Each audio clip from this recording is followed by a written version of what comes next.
బాబు super six పథకాల ద్వారా రాష్ట్రం అభివృద్ధి బాటలో పయనిస్తుందని పత్తిపాడు ఎమ్మెల్యే బూర్ల రామాంజనేయులు పేర్కొన్నారు. తొలి సంతకం మెగా డిఎస్పై పెట్టడం, అలానే రైతులకు మహిళలకు సంక్షేమ పథకాలు అమలుతో రాష్ట్రం సుభిక్షంగా ఉంటుందన్నారు. జగన్ నియంతృత్వ పాలనకు ప్రజలు టీడీపీకి మద్దతు తెలిపారని వ్యాఖ్యానించారు. నాకు 12 గంటల కల్లా అత్యధిక మెజార్టీ ఇచ్చిన మరుక్షణం నుంచే దీని మీద ఆలోచించడం చేశాం.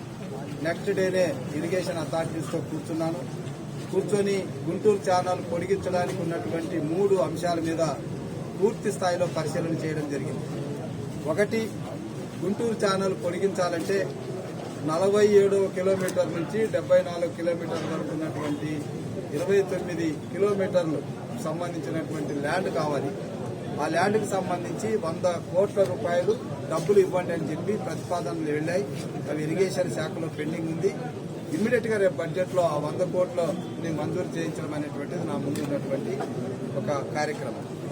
రెండవది, ల్యాండ్ అక్విజిషన్ ఎప్పుడైతే అవుతుందో ఇక మనకు కావాల్సింది ఏంటంటే గుంటూరు ఛానల్ ని 47 కిలోమీటర్ నుంచి మనకు ఈ